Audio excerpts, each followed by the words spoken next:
주님의 뜻 시리즈로 말씀을 전하고 있습니다. 한 해를 마무리하고 있는 바쁜 시점입니다. 그 어느 때보다도 시간의 소중함을 많이 느끼고 있는 그런 요즘인 것 같아요. 한 해를 정리하느라 바쁘기도 하고 또 다가올 새해 또 어떤 소망과 또 계획을 품으며 살아갈 것인가 다양한 생각들을 하면서 또 시간을 보내고 있습니다.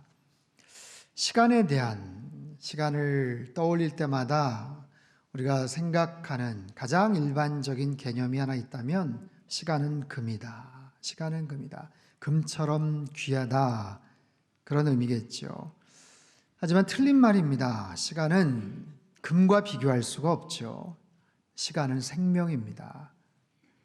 시간이라는 것은 금보다 훨씬 더 귀합니다. 어떻게 우리의 목숨을 금과 비교할 수가 있겠습니까?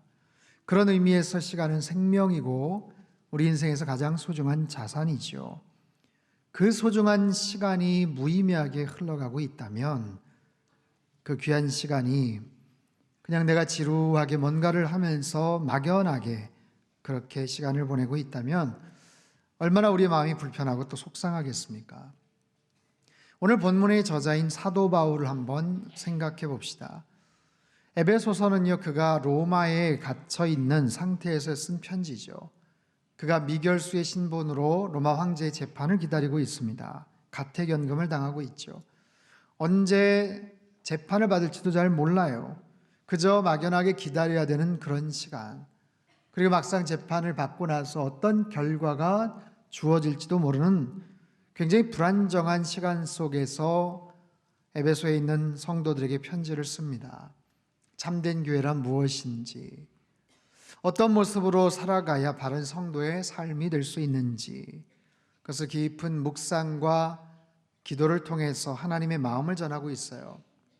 특별히 하나님께서 그를 통해 말씀하시는 세월을 아끼라, 여기에 담겨있는 영적 교훈이 무엇인지를 함께 살펴보기를 원합니다. 오늘 16절 말씀, 세월을 아끼라, 때가 악하니라. 한번 따라해 볼까요? 세월을 아끼라, 때가 악하니라. 세월은 시간이라는 의미입니다. 시간이라는 단어죠. 헬라어에 보면 시간을 두 가지 단어로 설명을 합니다.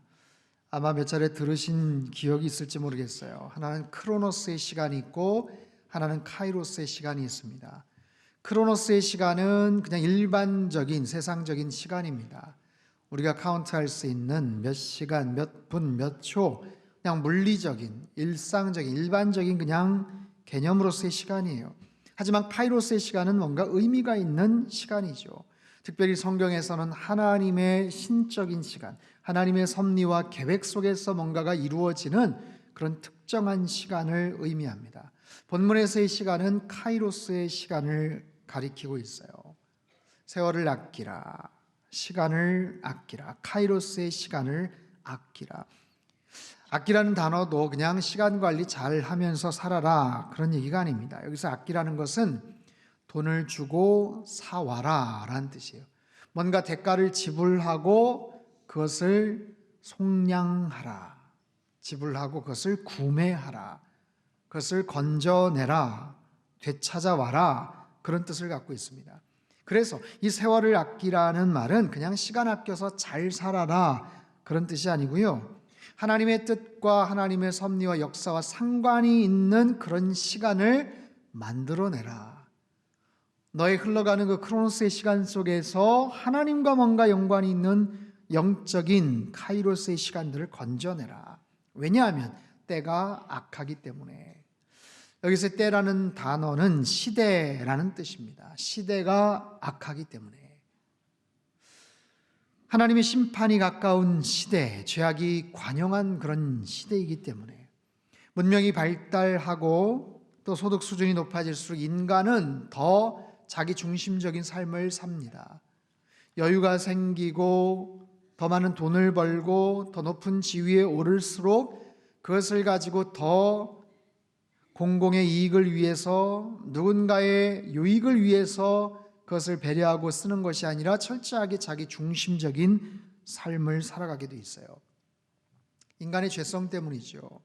그래서 뉴스나 인터넷을 보면 얼마나 많은 사건과 사고들이 늘 가득히 넘쳐나는지 몰라요. 인간의 탐욕과 무지 속에서 그 죄된 그런 모습들이 끊임없이 새로운 소식으로 계속해서 그렇게 우리에게 들려옵니다. 자신의 편의, 자기 만족과 유익을 위해서 한도 끝도 없이 돈을 사용하고 권력을 유용하는 어떤 그런 모습들, 그런 시대의 상황들, 그 시대 속에서 어떻게 하면 우리가 세월을 아끼면서 살 수가 있을까? 카이로스의 시간들을 어떻게 만들면서 살 수가 있을까 싶은 거예요. 현대인들은 시간에 참 민감하죠. 지난주에 잠깐 언급했던 것처럼 한국 사람들 얼마나 빨리 더 빠르게 더 많은 일들을 하고 일의 효율성, 일에 더 많은 어떤 생산성을 따지고 더 바쁘게 더 분주하게 더 많은 스케줄들을 소화하는 것, 그래서 허투루 시간 낭비하지 않는 것, 이것이 의미 있는 인생이고 나름 성공한 인생이라고 그렇게 생각을 하지요. 제가 한 사람을 소개하려고 하는데 자신에게 주어진 시간을 철저하게 사용을 했던 한 사람입니다. 알렉산드르 루비셰프라는 러시아의 과학자예요. 이 사람의 별명이 있어요. 시간을 정복한 남자, 시간을 정복한 사람. 어떻게 살았길래 시간을 정복한 그런 사람이라고 지칭을 받을까? 그가 1972년 82세의 나이로 세상을 떠났을 때 이 사람은 21세기, 20세기, 21세기 러시아의 과학계를 이끌었던 선두주자 중에 한 사람이에요. 근데 82년 동안 무려 70여 권의 책을 저술을 합니다. 전문 학술 저서이죠. 그리고 무려 12,500여 장의 단행본 100권 분량의 특별한 연구 논문을 남겨요. 그의 관심 분야는 아주 다양했습니다. 곤충 분류학, 과학사, 농학, 유전자, 식물학, 철학, 진화론에 이어서 무신론까지 방대하고 또 독창적인 이론에 사람들을 놀라게 했죠. 자, 이 사람들이 남긴 작업들을 보면 그는 도통 잠도 없고 완전히 일에만 매달린 지독한 워커홀릭과 같은 그런 사람인가 싶지만 그렇지 않아요. 매일 7시간, 8시간 아주 충분하게 잠을 자고 운동과 산책도 하면서 한가로이 그런 여유 있는 시간도 즐겼어요. 그러면서 평균 60여 차례, 1년에 60여 차례 공연과 전시회도 관람을 했고 생계를 위해서 학교와 연구소에서 가르치기도 했고 각종 세미나를 위해서 한 해에도 몇 주, 몇 달씩 전국 각지를 순회하면서 또 틈나는 대로 동료와 후배들에게 애정 어린 편지를 즐겼었다고 합니다. 남들처럼 똑같이 살면서도 어떻게 이런 많은 일들을 남기면서 살 수 있었을까? 대단히 특별한 능력이 있거나 지능이 좋은 사람인가? 꼭 그렇지도 않습니다. 그 비밀은요, 그가 남긴 노트에서 발견이 돼요. 류비셰프가 남긴 산더미 같은 원고들 속에서 공책들을 발견을 했는데 그것은 바로 시간관리 노트였습니다. 시간관리 노트, 빽빽하게 꼼꼼하게 자신의 시간을 관리하는 거예요. 그래서 하루에 먹고 자는데 소요되는 하루 12시간을 정확하게 떼어놓고 그 외에 나머지 모든 시간을 단 1분도 허투루 하지 않고 살았다는 거죠.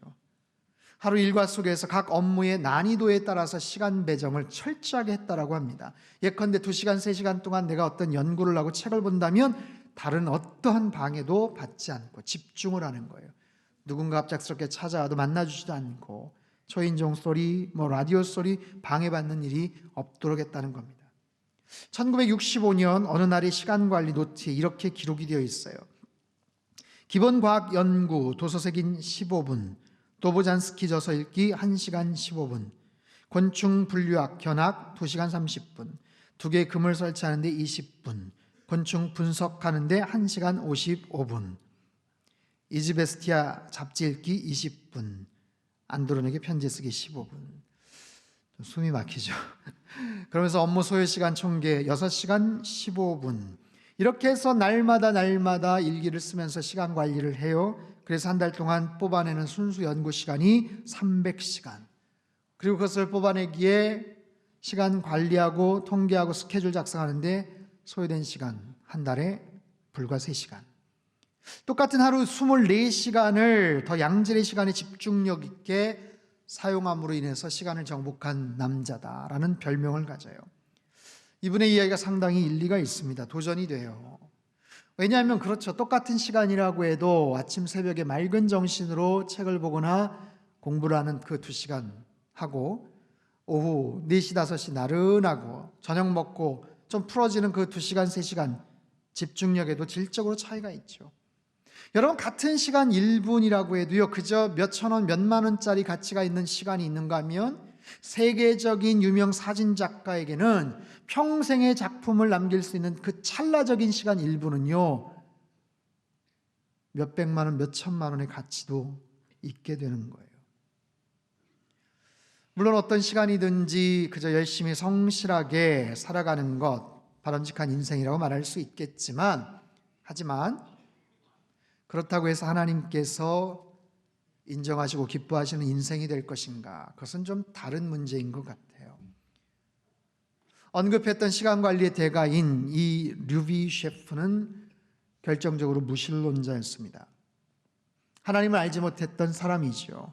하나님과 아무런 상관도 없이 오히려 종교적인 신앙생활하는 것을 무가치하고 어리석다고 생각을 했던, 그저 자기 나름대로 열심히 앞만 보고 달려갔던 그런 사람입니다.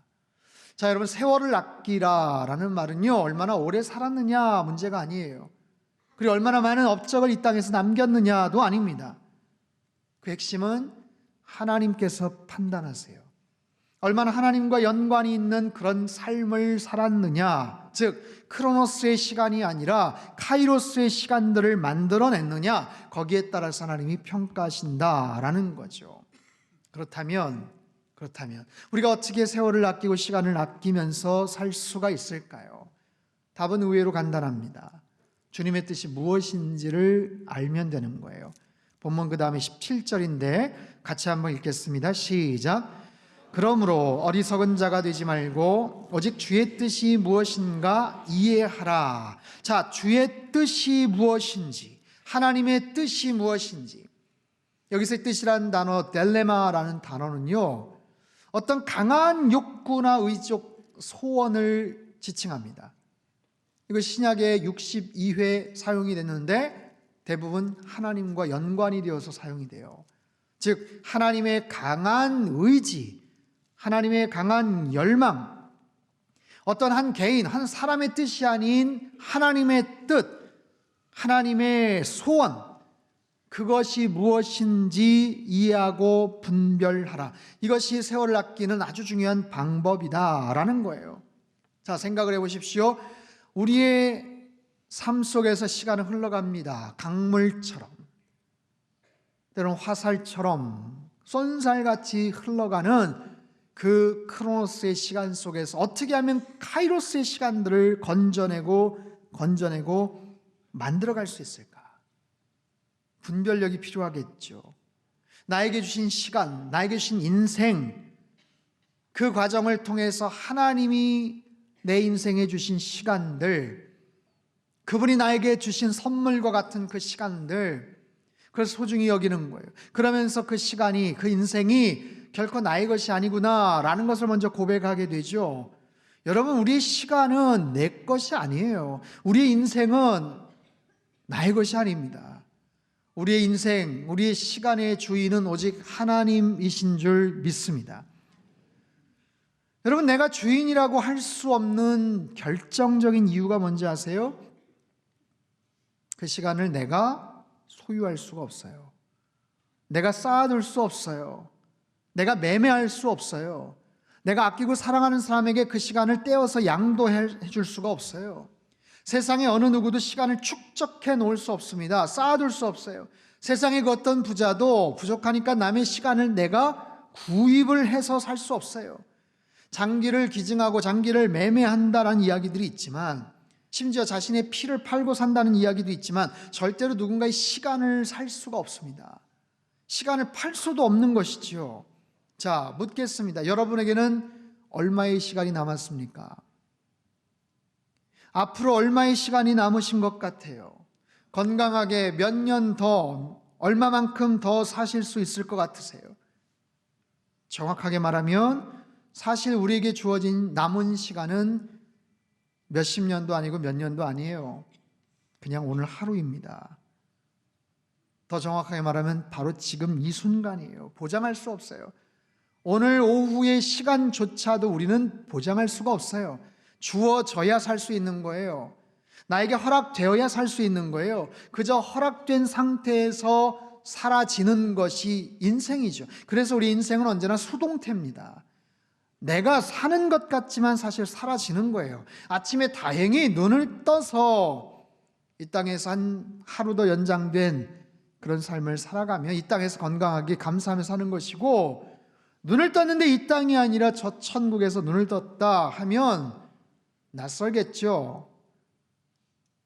작별 인사도 못하고 온 것 아쉽겠죠. 하지만 천국에서의 첫날이 시작되는 거예요. 다행이다, 내가 천국에 와 있구나, 그런 거죠. 이런 고백 속에서 나에게 주신 삶의 기회들, 흘러가는 크로노스의 시간 속에서 그 카이로스의 시간들을 건져내기 위해서는 기준이 필요합니다. 기준. 그 흘러가는 시간들 속에서 내가 무엇을 건져낼 것인가 하는 기준이에요. 여러분, 나에게 어떤 선택의 권한이 많다는 것, 내가 뭔가 결정할 수 있는 일들이 많다는 것, 그것은 어떻게 보면 굉장히 은혜고 축복이죠. 선택할 수 있는 것들이 많다는 것은 어떻게 보면 좋은 거예요. 하지만 기준이 있지 않으면 그건 굉장히 곤욕스럽습니다. 선택을 할 수 있는 것들은 많은데 기준점이 정확하지를 않으면 우왕좌왕합니다. 어떻게 해야 될지를 모릅니다. 기회는 있는데 뭘 어떻게 해야 될지를 몰라요. 선택할 수 있는 것은 많은데 나에게 기준이 필요한 거예요. 그 기준은 다양합니다. 내 지갑에 있는 캐시, 돈도 하나의 기준이죠. 사고 싶은 거는 많은데 기준이 필요한 거예요. 지불할 능력이 얼마나 되나. 나에게 지금 꼭 필요한 것이 무엇인지를 알아야 그것을 선택하죠. 나에게 정말 내가 원하는 것이 무엇인지를 알아야 그 기준이 바로 주님의 뜻이죠. 하나님의 뜻이에요. 하나님의 뜻이라는 분명한 기준이 있을 때 우리는 삶 속에서 다양한 어떤 선택의 기회 속에 내가 뭔가를 제대로 선택할 수 있는 지혜로운 사람들이 되죠. 자, 15절 말씀을 한번 읽어볼까요? 시작. 그런즉 자세히 주의하여 지혜 없는 자같이 하지 말고 오직 지혜 있는 자같이 하여. 자, 자세히 주의하여, 이게 기준을 가지라는 거예요. 하나님의 뜻에 대한 기준을 가지고 판단하고 결정하는 지혜로운 자가 되라. 자, 나에게 지금 시간이 갑자기 생겼어요. 약속이 펑크가 나가지고 3시간, 4시간 갑자기 시간이 남았는데 뭘 해야 될지 기준이 없으면 그냥 아까운 시간 낭비하는 거예요. 나에게 지금 어느 정도의 돈이 있는데 이걸 가지고 무엇을 살까 말까, 그것이 나에게 득이 될까 아니면 손해가 될까, 기준이 필요한 거죠. 지금 우리 가족들에게 정말 필요한 우선순위가 무엇인지 분별을 해야죠. 내가 가진 재능과 건강과 그 시간을 나를 위해서만 쓸 것인지 아니면 누군가를 위해서 내가 살 수 있는 것인지, 이런 수많은 결정과 선택을 하면서 살아가는데 그 기준이 뭐다? 바로 주님의 뜻이다. 그 주님의 뜻을 통해서 우리는 기준을 잡고 자세히 주의하여 지혜로운 자같이 살 수가 있더라. 그 과정 속에서 우리는 카이로스의 시간들을 만들어내는 거예요. 여러분, 예수님 한번 생각해 보세요. 3년의 공생의 기간 동안 정말 위대한 일을 남기셨어요. 엄청나게 많은 일들을 하셨죠. 어떻게 가능했는가? 그분이 하나님의 아들이시기 때문에, 어떤 특별한 신적인 능력이 있기 때문에 그런 일들을 할 수 있었나? 예, 맞지요. 하지만 단순히 병자들을 고치시고 귀신을 쫓아내시고 어떤 이적을 행하시는 그런 특별한 능력이 있으셨기 때문만은 아니에요.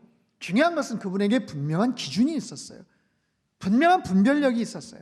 하나님의 뜻에 대한 분명한 기준, 그리고 그 뜻을 행해야 된다는 당신의 정체성에 대한 분명한 분별력, 기준을 가지고 그 3년의 시간을 완전히 몰입해 사용하신 거예요. 그러다 보니 예수님 얼마나 바쁘셨겠습니까? 엄청 바쁘셨죠. 새벽부터 밤 늦게까지 열심히 사역을 하셨어요. 갈릴리 지역에서 또 다시 예루살렘으로 내려오시고, 다시 또 갈릴리로 올라가시고, 또 내려오시고, 천국 복음을 전하시고, 병자들을 고치시고, 귀신을 쫓아내시고, 그러면서 틈틈이 필요한 사람들을 만나 주시고, 여러분, 새벽부터 밤 늦게까지 사역을 하시면서도 또 새벽 미명의 습관을 쫓아 기도하셨던 주님, 그러니 늘 잠이 부족하셨겠죠. 여러분, 오죽하면 풍랑이 있는 그 배 안에서도 너무 잠이 깊이 드셔서 제자들이 그러잖아요. 배가 지금 깨어질 지경입니다. 주님, 뭐 주무시고 계셔요 하면서 타박을 하지 않습니까? 얼마나 피곤하시면 그러셨겠습니까? 예수님이 여러 사람들, 다양한 계층의 사람들을 만나 주십니다. 한밤중에 찾아온, 좀 주무셔야 되는데, 쉬셔야 되는데 갑자기 누가 찾아오는 거예요. 니고데모 만나 주십니다. 사마리아 성읍의 우물가의 그 여인 만나 주십니다. 원래 사실 그 여인 만나기 위해서 일부러 동선을 그렇게 잡고 가셨어요. 사실 굳이 그 땅에, 그 성읍에 들어갈 이유가 없으셨거든요. 여리고에 들어가셔서는 뽕나무 밑에 숨어있는 삭개오를 만나 주십니다. 심지어는 부활하시고 나셔서도 사람 찾아가 만나 주시는데, 의심 많은 도마 생각해 보십시오. 다른 제자들이 다 예수님 부활하신 거 봤다고 하면 좀 그냥 믿을 것이지, 나는 내 눈으로 확인하기 전엔 절대로 안 믿어. 절대로. 굳이 그렇게 고집을 피우는 도마를 위해서 일부러 나타나신 거 아니에요. 일부러. 여러분, 신약 성경의 예수님의 그 활동, 움직임, 만나시는 장면을 보면요, 단 한 번도 무의미하거나 헛된 만남이 없었습니다. 그랬기 때문에 그 만남 속에서 늘 위대한 깨달음이나 고백이나 놀라운 헌신 등이 연결이 되죠. 예수님 만나주신 그 한 사람의 인생에도 그랬지만, 그 만남이 기록된 성경을 통해서 우리에게도 놀라운 깨달음을 주셔요. 자, 니고데모와 대화를 하시면서 위대한 구원의 진리인 요한복음 3장 16절의 말씀을 하시죠. 복음의 가장 핵심적인 말씀을 니고데모 한 사람을 향해서 말씀을 하세요. 수가성 여인과의 대화를 통해서 참된 예배가 무엇인지, 하나님이 찾으시는 참된 예배자가 누구인지에 대해서 말씀하십니다. 하나님은 영이시니 영과 진리로 예배하는 자들을 찾으시느니라. 삭개오를 통해서 회심한 사람이 어떻게 삶을 사는지, 정말 예수님을 분명하게 만났다면 그의 삶이 180도 어떻게 바뀌어야 되는지를 가르쳐 주셔요. 자, 일부러 찾아가신 그 도마를 통해서, 의심 많은 도마의 그 입술을 통해서 위대한 고백이 나오죠. 나의 주여, 나의 하나님이십니다. 이전까지 어떤 제자도 예수님을 하나님이라고 말한 적이 없었거든요. 이처럼 예수님께서는 무의미한 만남이 없었어요. 형식적인 움직임이 없으셨다고요. 정말 세월을 아끼셨고 진정으로 하나님의 뜻을 따라 살아가는 인생이셨죠. 사랑하는 성도 여러분, 우리에게 남은 인생 어떻게 하면 정말 예수님처럼 살 수 있을까요? 어떻게 하면 허송세월하지 않고, 어떻게 하면 보다 더 의미 있고 가치 있게 살아갈 수 있을까요? 세월을 아끼라. 흘러가는 크로노스의 시간 속에서 카이로스의 시간들을 어떻게 하면 만들어내고 건져낼 수가 있을까요? 무엇보다도 이런 부분에 대한 강한 도전을 받고, 나도 정말 그렇게 살아야 되겠구나 라고 마음을 다짐하지 않으면요, 예수님이 사신 공생의 3년 10배인 30년을 살아도 그런 부분에서 세월을 아낄 수 없게 되는 거예요.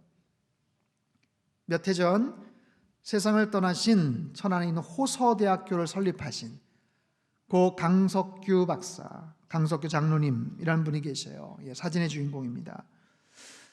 이분이요, 모 신문에다 자신의 일기 한 부분을 게재를 하셨는데, 제가 한번 읽어드리겠습니다.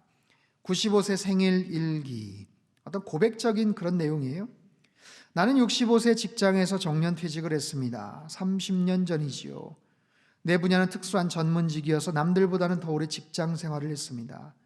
불경기에 직장에서 명예퇴직이니 구조조정이니 하는 퇴직의 회오리 바람이 거세게 불 때도 내가 65세까지 끄떡없이 버티며 정해진 정년에 명예롭게 퇴직을 할 수 있었습니다. 그런 내가 30년 후인 95살, 95세 생일 때 자식들에게서 생일 케이크를 받는 순간 얼마나 내 인생에 대해 통한의 눈물을 흘렸는지 모릅니다.